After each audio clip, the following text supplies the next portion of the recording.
ನಮಸ್ಕಾರ, ಸ್ಪೀಡ್ ನ್ಯೂಸ್ಗೆ ಸ್ವಾಗತ. ನಾನು ಚಂದ್ರಕಲಾ ನೂತನಗೌಡ.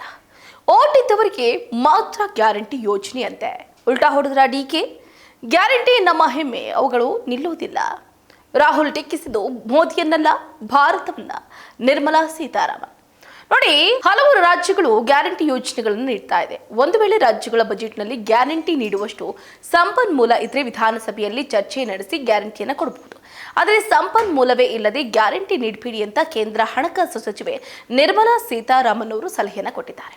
ಹೌದು, ದೇವನಹಳ್ಳಿಯ ಬಿಜೆಪಿ ಕಚೇರಿಯಲ್ಲಿ ಸುದ್ದಿಗೋಷ್ಠಿಯನ್ನು ಉದ್ದೇಶಿಸಿ ಮಾತನಾಡಿದ ಅವರು, ಕೇಂದ್ರ ಸರ್ಕಾರದ ಅನುಮತಿ ಇಲ್ಲದೆ ಗ್ಯಾರಂಟಿ ಘೋಷಿಸಿ ಆ ಬಳಿಕ ಕೇಂದ್ರ ಸರ್ಕಾರ ಹಣ ನೀಡ್ತಾ ಇಲ್ಲ ಅಂತ ದೂಷಿಸಬೇಡಿ. ನೀವು ಕೇಂದ್ರ ಸರ್ಕಾರದ ಒಪ್ಪಿಗೆಯನ್ನು ಪಡ್ಕೊಂಡು ಗ್ಯಾರಂಟಿಯನ್ನು ಘೋಷಣೆ ಮಾಡಿಲ್ಲ.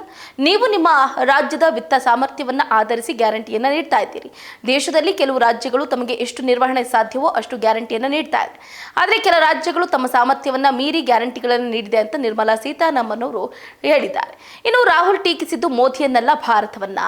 ನೋಡಿ, ಭಾರತಕ್ಕೆ ವಿಪತ್ತು ಕಾದಿದೆ, ಅಪಾರ ಸಂಕಷ್ಟಕ್ಕೆ ಸಿಕ್ಕಾಕೊಂಡಿದೆ ಅಂತ ಪ್ರಧಾನಿ ನರೇಂದ್ರ ಮೋದಿ ಅವರನ್ನ ಟೀಕಿಸುವ ಭರದಲ್ಲಿ ಲೋಕಸಭೆ ಪ್ರತಿಪಕ್ಷ ನಾಯಕ ರಾಹುಲ್ ಗಾಂಧಿ ಅವರು ಭಾರತವನ್ನೇ ಟೀಕೆ ಮಾಡಿದ್ದಾರೆ ಅಂತ ಕೇಂದ್ರ ಹಣಕಾಸು ಸಚಿವೆ ನಿರ್ಮಲಾ ಸೀತಾರಾಮನ್ ಅವರು ಆರೋಪವನ್ನು ಮಾಡಿದ್ದಾರೆ. ಇನ್ನು ಬಿಜೆಪಿಯಿಂದ ಜಯನಗರದಲ್ಲಿ ಆಯೋಜನೆ ಮಾಡಿದ್ದ ವಿಕಸಿತ ಭಾರತ ಅಂದ್ರೆ ಈ ಸಂಕಲ್ಪ ಸಮಾವೇಶದಲ್ಲಿ ಮಾತನಾಡಿದ ನಿರ್ಮಲಾ ಸೀತಾರಾಮನ್, ಕೇಂದ್ರ ಸರ್ಕಾರ ಏನೇನು ಮಾಡಿದೆ ಅನ್ನೋದನ್ನ ಬಿಜೆಪಿ ಕಾರ್ಯಕರ್ತರು ತಿಳ್ಕೊಳ್ಬೇಕು. ಇಲ್ಲದೇ ಇದ್ರೆ ಭಾರತೀಯರ ಕೊಡುಗೆಯನ್ನ ಕಡೆಗಣಿಸೋದಕ್ಕೆ ನಿರ್ಧರಿಸಿರುವ ಕೆಲವು ಶಕ್ತಿಗಳನ್ನ ಸೋಲಿಸೋದಕ್ಕೆ ನಮಗೆ ಸಾಧ್ಯ ಆಗೋದಿಲ್ಲ ಅಂತ ರಾಹುಲ್ ಗಾಂಧಿಯನ್ನ ಅಂದ್ರೆ ಅವರ ಹೆಸರನ್ನ ಹೇಳದೆ ಟೀಕಿಸಿದ್ದಾರೆ. ಸಚಿವೆ ಅಂದ್ರೆ ಲೋಕಸಭೆಯಲ್ಲಿ ಕಾಂಗ್ರೆಸ್ನ ವಿರೋಧ ಪಕ್ಷದ ನಾಯಕರು ಯಾವುದೇ ಕಾರಣಕ್ಕೂ ಕೂಡ ಮಾತಾಡೋ ಹಾಗಿಲ್ಲ. ಎಲ್ಲವನ್ನ ನಿಂದಿಸುವ ಮತ್ತು ಭಾರತದ ಜನರ ಸಾಧನೆಗಳನ್ನ ಕಡೆಗಣಿಸುವ ಭಾವನೆಯಿಂದ ಮಾತಾಡ್ತಾರೆ. ಪ್ರಧಾನಿ ಅಥವಾ ಕೇಂದ್ರ ಸರ್ಕಾರವನ್ನ ಕಡೆಗಣಿಸ್ತಾ ಇದ್ದೀನಿ ಅಂತ ಅವರು ಭಾವಿಸ್ತಾರೆ. ಆದ್ರೆ ಅವರು ನಿಜವಾಗಿ ಭಾರತದ ಜನರನ್ನ ಕೀಳಾಗಿ ಕಾಣ್ತಿದ್ದಾರೆ ಅಂತ ದೂರಿಸಿದರು. ಇನ್ನು ಮುಂದಿನ ಕೆಲವು ವಾರಗಳಲ್ಲಿ ಎಲ್ಲವೂ ಕುಸಿತ ಕಾಣುತ್ತೆ ಅಂತ ವಿಪತ್ತು ಕಾಯ್ತಾ ಇದೆ ಅಂತ ಅವರು ಹೇಳಿದ್ದಾರೆ. ಆದರೆ ಭಾರತಕ್ಕೆ ಯಾವುದೇ ವಿಪತ್ತು ಕಾಯ್ತಾ ಇಲ್ಲ. ತ್ರೈಮಾಸಿಕದಲ್ಲಿ ವರ್ಷದಿಂದ ವರ್ಷದಲ್ಲಿ ನಾವು ವೇಗವಾಗಿ ಬೆಳೀತಾ ಇದ್ದೀವಿ. ಇದನ್ನ ನಾವೇ ಹೇಳ್ಕೊಳ್ಳೋದಿಲ್ಲ, GDP ಬೆಳವಣಿಗೆ ಅಂಕಿ ಅಂಶಗಳು ಹೇಳುತ್ತೆ ಅಂದ್ರು. ಇನ್ನು ಮುಂದುವರೆದು 2020 ನಂತರ ವರ್ಷದಿಂದ ವರ್ಷಕ್ಕೆ ವೇಗವಾಗಿ ಬೆಳೆಯುವ ಆರ್ಥಿಕತೆ ಭಾರತ ಅಂತ ಅಂತಾರಾಷ್ಟ್ರೀಯ ಹಣಕಾಸು ನಿಧಿ ಸಹ ಹೇಳಿದೆ. ಆದ್ರೆ ಲೋಕಸಭೆಯಲ್ಲಿ ನಮ್ಮ ವಿರೋಧ ಪಕ್ಷದ ನಾಯಕ ಮತ್ತು ಅವರ ಪಕ್ಷವು ಭಾರತವನ್ನ ಕೀಳಾಗಿ ಕಾಣ್ತಾ ಇದೆ, ಭಾರತೀಯರನ್ನ ಅನುಮಾನಿಸುವಂತೆ ಮಾಡ್ತಾ ಇದೆ. ಅವರ ಮಾತನ್ನ ಕೇಳಿದ್ರೆ ನಿಜವೇ ಇರಬಹುದು ಅಂತ ಜನರು ನಂಬ್ತಾ ಇದ್ದಾರೆ ಅಂತ ಹೇಳಿದ್ರು. ಇನ್ನು ಮಧ್ಯಪ್ರಾಚ್ಯದ ಬಿಕ್ಕಟ್ಟಿನ ನಡುವೆಯೂ ಹಾರ್ಮೋಜ್ ಜಲಸಂಧಿಯು ಬಹಳಷ್ಟು ಅಡಚಣೆಗಳನ್ನ ಉಂಟು ಮಾಡ್ತಾ ಇದ್ರು. ಭಾರತದಲ್ಲಿ ಇಂಧನ ಕೊರತೆ ಆಗದಂತೆ ಮೋದಿ ನೋಡ್ಕೊಂಡಿದ್ದಾರೆ. ಆದ್ರೆ ಇದ್ಯಾವುದು ವಿಪಕ್ಷ ನಾಯಕರಿಗೆ ಕಾಣ್ತಾ ಇಲ್ಲ ಅಂದ್ರು. ಇನ್ನು ಚುನಾವಣೆ ಮುನ್ನ ಅರ್ಹ, ಈಗ ಅನರ್ಹರೇ ವಿಜೇಂದ್ರ ಹೇಳಿಕೆಯನ್ನು ಕೊಟ್ಟಿದ್ದಾರೆ. ನೋಡಿ, ಗ್ಯಾರಂಟಿಯಿಂದ ಆರ್ಥಿಕ ಸಂಕಷ್ಟ ಪೆಟ್ಟು ಬಿದ್ದಿದ್ದು ಒಂದೊಂದೇ ನೆಪಗಳನ್ನ ಒಡ್ಡಿ ಈಗ ಗ್ಯಾರಂಟಿ ಫಲಾನುಭವಿಗಳ ಸಂಖ್ಯೆಯನ್ನ ಲಕ್ಷದಷ್ಟು ಇಳಿಸುವ ದುಸ್ಸಾಹಸಕ್ಕೆ ಕಾಂಗ್ರೆಸ್ ಸರ್ಕಾರ ಕೈ ಹಾಕಿದೆ ಅಂತ ರಾಜ್ಯ ಬಿಜೆಪಿ ಅಧ್ಯಕ್ಷ BY ವಿಜೇಂದ್ರ ಅವರು ಆಕ್ಷೇಪವನ್ನು ವ್ಯಕ್ತಪಡಿಸಿದ್ದಾರೆ. ಅಷ್ಟೇ ಅಲ್ಲದೆ ಇದೀಗ ನೋಡಿ, ಅರ್ಹರಿರುವವರಿಗೆ ಯೋಜನೆಯ ಲಾಭ ದೊರಕಬೇಕು ಅನ್ನೋದ್ರಲ್ಲಿ ಎರಡನೇ ಮಾತಿಲ್ಲ. 3 ವರ್ಷದ ಹಿಂದೆಯೂ ಇವರದ್ದೇ ಸರ್ಕಾರ ಇತ್ತಲ್ವಾ, ಆಗ ಗ್ಯಾರಂಟಿ ಕೊಡುವಾಗ ಅರ್ಹತೆ ಅನರ್ಹತೆಯನ್ನ ಯಾಕೆ ಯೋಚನೆ ಮಾಡಲಿಲ್ಲ ಅಂತ ಪ್ರಶ್ನೆ ಮಾಡಿದ್ರು. ಸೊ ಗ್ಯಾರಂಟಿಯಿಂದ ಕ್ಷೇತ್ರದ ಅಭಿವೃದ್ಧಿ ಆಗ್ತಾ ಇಲ್ಲ ಅಂತ ಕಾಂಗ್ರೆಸ್ನ ಶಾಸಕರಾದ ದೇಶಪಾಂಡೆ ಕೂಡ ಹೇಳಿದ್ರು. ಇನ್ನು ಗ್ಯಾರಂಟಿಯಿಂದ ಅಭಿವೃದ್ಧಿಗೆ ಅಡ್ಡಿಯಾಗಿ ಆತ್ಮಹತ್ಯೆ ಮಾಡಿಕೊಳ್ಳುವಂತಹ ಸ್ಥಿತಿ ಇದೆ ಅಂತ ಕಾಂಗ್ರೆಸ್ ಶಾಸಕರು ಹೇಳಿದ್ರು. ಇನ್ನು ಗ್ಯಾರಂಟಿಗಳಿಂದ ಸಂಕಷ್ಟ ಆಗಿದೆ ಅಂತ ಹಿಂದಿನ ಸಿಎಂ ಆರ್ಥಿಕ ಸಲಹೆಗಾರರೇ ಒಪ್ಕೊಂಡಿದ್ರು. ಈ ಎಲ್ಲ ವಾಸ್ತವ ಮರೆಮಾಚಿ ಲಕ್ಷ ಅನರ್ಹ ಫಲಾನುಭವಿಗಳಿಗೆ ಚುನಾವಣೆ ವೇಳೆ ಗ್ಯಾರಂಟಿ ಕೊಟ್ಟರು. ಆಗ ಹೇಳ್ತಾ ಇರೋದು ಒಂದು, ಈಗ ಹೇಳ್ತಾ ಇರೋದು ಮತ್ತೊಂದು. ಚುನಾವಣೆಗೆ ಮೊದಲು ಅರ್ಹರಾದವರು ಚುನಾವಣೆ ನಂತರ ಅನರ್ಹ ಅಂತ ಹೇಳುವುದು ಜನರಿಗೆ ಮಾಡಿದ ಅಪಮಾನ ಅಲ್ವಾ? ಇದು ಸರಿ ಅಲ್ಲ ಅಂತ ಟೀಕೆ ಮಾಡಿದ್ರು.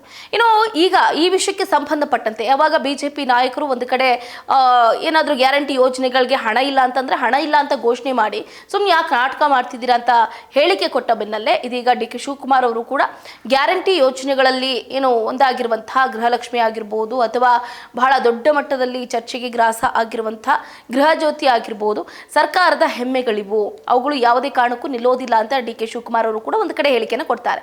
ಇನ್ನು ವಿರೋಧ ಪಕ್ಷಗಳು ಹಬ್ಬಿಸ್ತಾ ಇರುವಂತಹ ಸುಳ್ಳು ಸುದ್ದಿಗಳಿಗೆ ಸಾರ್ವಜನಿಕರು ಕಿವಿ ಕೊಡಬೇಡಿ, ಎಂದಿನಂತೆ ಮುಂದುವರಿಯುತ್ತೆ. ಆದರೆ ಫಲಾನುಭವಿಗಳ ದೃಢೀಕರಣಕ್ಕಾಗಿ ಹೊಸದಾಗಿ ನೋಂದಣಿ ಪ್ರಕ್ರಿಯೆ ಕೈಗೆತ್ತಿಕೊಳ್ಳಲಾಗಿದೆ ಅಷ್ಟೇ ಅಂತ ಹೇಳಿದರು. ಇನ್ನು ಕೆಲವರು ಮೃತರ ಹೆಸರಲ್ಲಿ ನಕಲಿ ದಾಖಲೆ ದಾಖಲೆ ಸೃಷ್ಟಿ ಮಾಡಿಕೊಂಡು ಖಾತೆ ತೆರೆದು ಯೋಜನೆಯ ಲಾಭವನ್ನು ಪಡೆದಿದ್ದಾರೆ. ಹಾಗಾಗಿ ಗ್ಯಾರಂಟಿ ಯೋಜನೆ ಫಲಾನುಭವಿಗಳ ದೃಢೀಕರಣಕ್ಕಾಗಿ ಅವರ ಹೆಸರು, ವಿಳಾಸ, ಖಾತೆ ಸಂಖ್ಯೆ ಖಚಿತಪಡಿಸಿಕೊಳ್ಳುವುದಕ್ಕೆ ಮತ್ತೆ ಅರ್ಜಿ ಸಲ್ಲಿಸೋದಕ್ಕೆ ಹೇಳಲಾಗಿದೆಯೇ ಹೊರತು ಯೋಜನೆಗಳನ್ನ ನಿಲ್ಲಿಸೋದಕ್ಕೆ ಅಲ್ಲ ಅಂತ ತಿಳಿಸಿದ್ರು. ಇನ್ನು ಎಲ್ಲ ಗ್ಯಾರಂಟಿ ಯೋಜನೆಗಳು 100ಕ್ಕೆ 100ರಷ್ಟು ಮುಂದುವರಿಯುತ್ತೆ, ಯಾರೂ ಕೂಡ ಆತಂಕವನ್ನ ಪಡುವಂತಹ ಅವಶ್ಯಕತೆ ಇಲ್ಲ ಅಂತ ಕೂಡ ಡಿ.ಕೆ. ಶಿವಕುಮಾರ್ ಅವರು ಪತ್ರಿಕಾ ಪ್ರಕಟಣೆಯಲ್ಲಿ ತಿಳಿಸಿದರು. ಇನ್ನು ಗ್ಯಾರಂಟಿ ಯೋಜನೆಗಳನ್ನ ಸರ್ಕಾರ ಸ್ಥಗಿತಗೊಳಿಸಲಿದೆ ಅನ್ನುವ ವಿರೋಧ ಪಕ್ಷಗಳ ಆರೋಪವನ್ನ ತಳ್ಳಿ ಹಾಕಿದ ಮುಖ್ಯಮಂತ್ರಿಗಳು ಟೀಕೆ ಮಾಡೋದಕ್ಕಾಗಿಯೇ ವಿರೋಧ ಪಕ್ಷದವರಿದ್ದಾರೆ. ಯೋಜನೆಗಳನ್ನ ತಡೆಯುವುದು ಅವರ ಕೆಲಸ, ಅದನ್ನ ಅವರು ಮಾಡ್ತಿದ್ದಾರೆ. ಅವರ ಕೈಯಲ್ಲಿ ಇಂತಹ ಯೋಜನೆಗಳನ್ನ ಜಾರಿ ಮಾಡೋದಕ್ಕೆ ಸಾಧ್ಯನೇ ಇಲ್ಲ ಕಣ್ರಿ, ಆದ್ರೆ ನಾವು ಮಾಡಿಕೊಟ್ಟಿದ್ದೀವಿ ಅಂತ ಡಿ.ಕೆ. ಶಿವಕುಮಾರ್ ಅವರು ಹೇಳಿದರು. ಇನ್ನು ಈಗಾಗಲೇ ಹೇಳಿದಾಗೆ ಬಿಡದಿ ಟೌನ್ಶಿಪ್ ವಿವಾದ ಹಾಗೆ ಗ್ಯಾರಂಟಿ ಯೋಜನೆಗಳ ಕುರಿತು ವಿರೋಧ ಪಕ್ಷಗಳ ಟೀಕೆಗಳಿಗೆ ತೀಕ್ಷ್ಣವಾಗಿ ಪ್ರತಿಕ್ರಿಯೆ ಕೊಟ್ಟ ಅವರು ಗ್ಯಾರಂಟಿ ಹಣ ದುರುಪಯೋಗ ಆಗ್ತಾ ಇರೋದ್ರ ಬಗ್ಗೆ ಜಾಗೃತಿ ವಹಿಸಲಾಗ್ತಾ ಇದೆ ಅಂತ ಹೇಳಿದ್ರು. ಆರಂಭದಲ್ಲಿ ತರಾತುರಿಯಲ್ಲಿ ಅರ್ಜಿ ಸಲ್ಲಿಸುವಾಗ ಯಾರದ್ದೋ ಮೊಬೈಲ್ ನಂಬರು ದಾಖಲೆ ನೀಡಿದ್ರಿಂದ ಹಣ ಬೇರೆಯವರ ಖಾತೆಗೆ ಜಮೆ ಆಗ್ತಾ ಇದೆ. ಅದು ನಮ್ಮ ಗಮನಕ್ಕೆ ಬಂದಿದೆ. ಈಗ ನಮ್ಮ ಬಳಿ ಸೂಕ್ತ ದಾಖಲೆಗಳಿದೆ.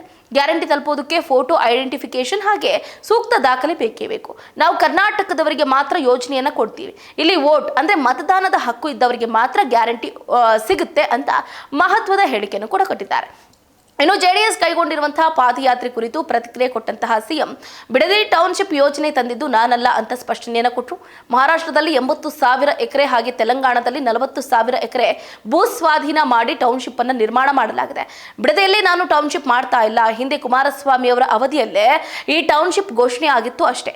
ಅಲ್ಲದೆ ಹಿಂದೆ ಬಿಜೆಪಿ ಸರ್ಕಾರದ ಅವಧಿಯಲ್ಲಿ A1 ಹಾಗೆ A2 ಅಂದ್ರೆ 1000 ಎಕರೆ ಭೂಮಿ ಕೊಟ್ಟಿದ್ದಾರಲ್ಲ, ಆಗ ರೈತರ ಜಮೀನು ಹೋಗಿರ್ಲಿಲ್ವಾ? ಅವರು ಕೇವಲ ರಾಜಕಾರಣ ಮಾಡ್ತಿದ್ದಾರೆ, ಮಾಡಲಿ ಅಂತ ಇದೇ ಸಂದರ್ಭದಲ್ಲಿ ವಾಗ್ದಾಳಿಯನ್ನ ಮಾಡಿದ್ರು. ಇನ್ನು ನಮ್ಮ ಸ್ನೇಹಿತ ಹಾಗೆ ಶಾಸಕ ಇಕ್ಬಾಲ್ ಹುಸೇನ್ ಅವರಿಗೆ ಎಡಗೈ ಹಾಗೆ ಎದೆಯ ಭಾಗದಲ್ಲಿ ಲಘು ನೋವು ಕಾಣಿಸಿಕೊಂಡ ತಕ್ಷಣವೇ ವೈದ್ಯರ ಬಳಿ ಕರೆತರಲಾಗಿದೆ. ಸದ್ಯ ಅವರು ಆರೋಗ್ಯವಾಗಿದ್ದು ವೈದ್ಯರು ತಪಾಸಣೆಯನ್ನ ನಡೆಸಿದ್ದಾರೆ.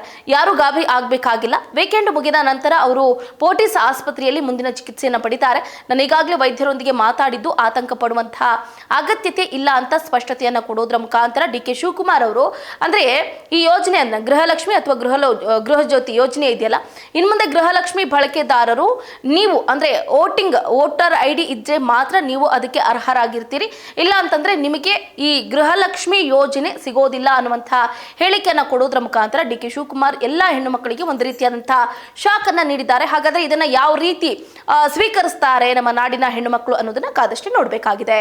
ಇದಾಗಿತ್ತು ಇವರೆಗಿನ ಅಪ್ಡೇಟ್. ನೋಡ್ತಾ ಇರಿ ಸ್ಪೀಡ್ ನ್ಯೂಸ್, ಸುದ್ದಿ ನಿಮ್ಮದು, ವೇಗ ನಮ್ಮ.